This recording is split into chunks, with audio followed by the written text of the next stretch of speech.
Hey, good morning YouTube. This is Ian from Big Rock Adventure, and today I'm going to talk about the 6 things I love most about the BMW GS.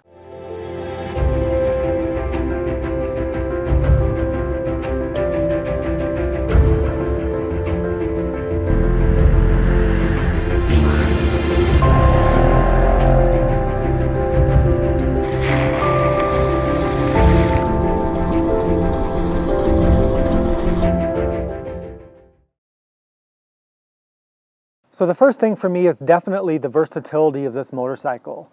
So I know adventure bikes are all versatile, so why is the GS more versatile than most? Well, there's a few things, and we'll get to that and the other things that I like. There's not too many motorcycles out there that can comfortably cruise 90 miles an hour on the freeway with adjustable windshields and cruise control, and then still be able to tear it up pretty good off-road if you're a capable rider.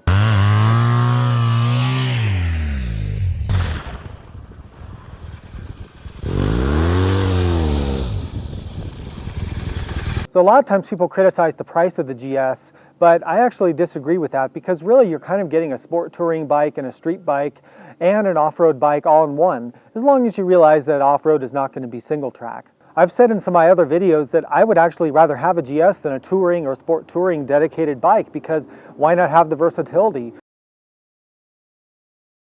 The second thing I love about the GS is the torque of the engine. And so a lot of bikes have torque, but the GS has always been really good with its boxer twin of having torque down low where you need it. And the thing I like about that is when you're off-road or even on the street, but especially when you're off-road and you're at lower RPMs and you're cruising around, you can throttle steer really easily just by giving little blips of the throttle. You've got all that torque at 2,000–3,000 RPM. It comes on in a nice smooth way, and you can brake the rear tire free and get your bike to slide around corners really easily. I just love the feeling of that low-end torque. And you know what? On the R1200GS, it got even better. Torque's also really nice on the street because it's what pulls you out of corners, and it's what makes the bike feel like it's powerful, especially if you don't want to rev the crap out of it like a sport bike. The third thing I like about the GS is right here, it's the boxer engine. So the reason I like the boxer, and I know people have mixed feelings about it, but once I've gotten used to this boxer and had a couple bikes with it, there's a few things that stand out to me about it. I already mentioned the torque that these engines are known for producing, but there's some other things I like about the boxer design. The biggest of which really is that the motorcycle feels like it has a very low center of gravity. So even though this is a 540-pound bike wet, it doesn't feel that heavy, and when you maneuver it around over anything over 3 miles an hour, it feels really quite light. So I really like that part of it.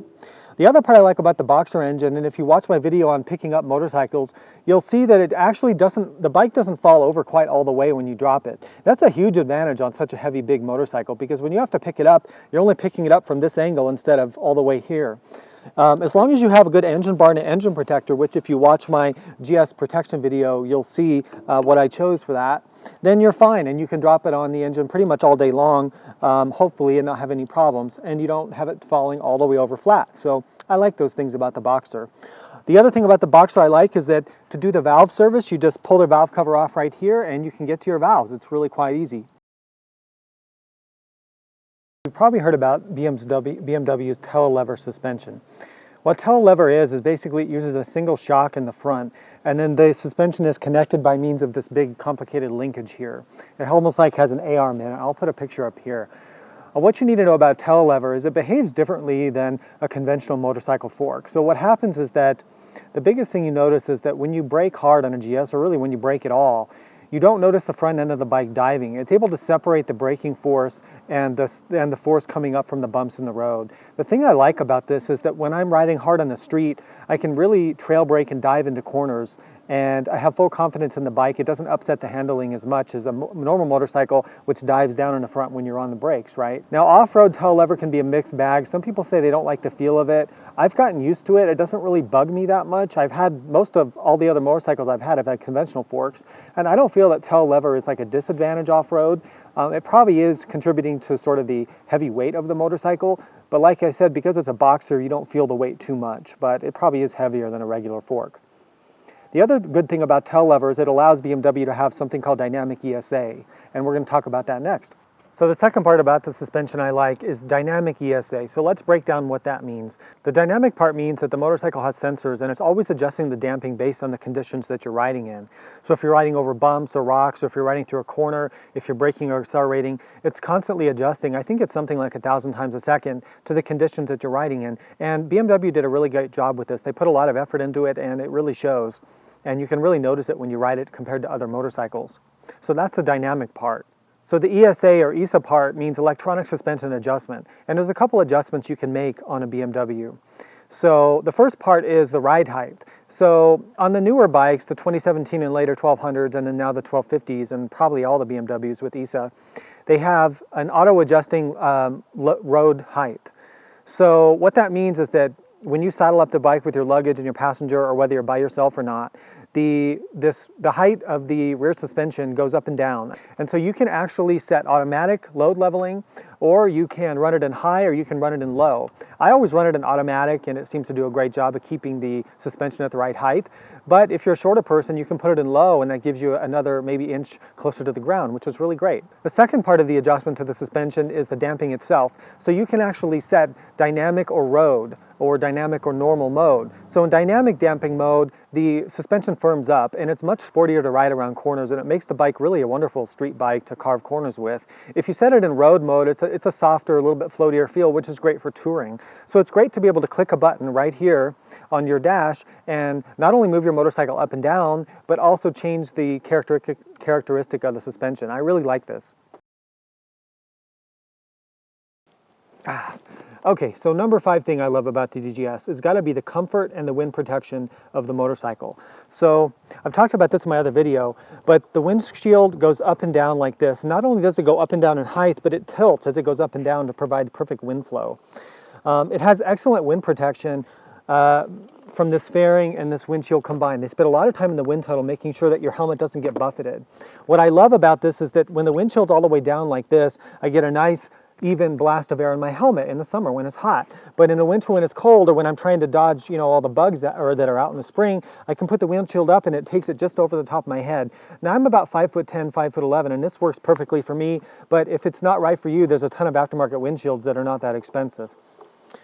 Talking about comfort and ergonomics, so you've got heated grips, you've got a really super wide handlebar. That's another thing I really like, is the really wide handlebar gives you great leverage going through the corners, but I also find it really comfortable. The bar's at a good height, and when you tour on the bike, when you sit up, you're in the most comfortable riding position of any motorcycle that I've had, although it's similar to other adventure bikes, but I think this has got to be the best of all of them in my opinion. I mean, the truth is that there's no other motorcycle, whether it's a Goldwing or an FJR or any other sport touring, a touring bike, that I'd rather be on a long trip than this GS, and I really am honest about that.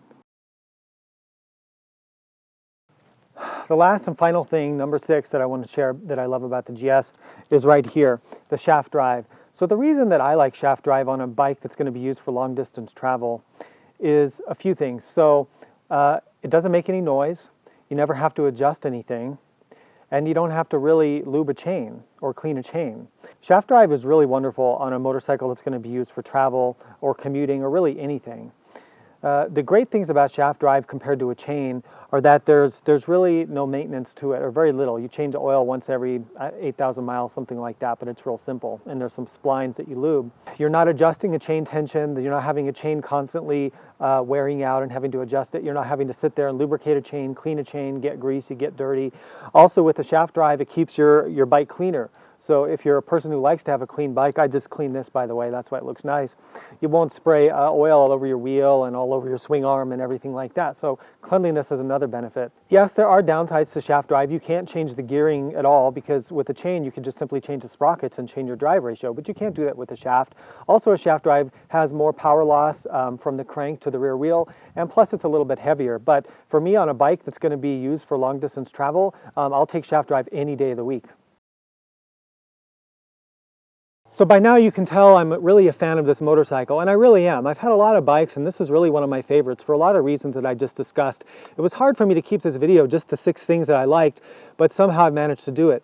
So the motorcycle is not without its faults, nothing's perfect, and of course it comes at a high price. Anyway, I hope you guys enjoyed these 6 things that I love about the BMW GS. Please like and subscribe so you can stay tuned for future videos. Until then, ride safe, and we'll see you next time. Hello, what? Who is this? The stock market crashed. I told you, buy low and sell high. I gotta make my GS payment over here. I gotta buy coffee, I gotta buy more fog lights for my bike.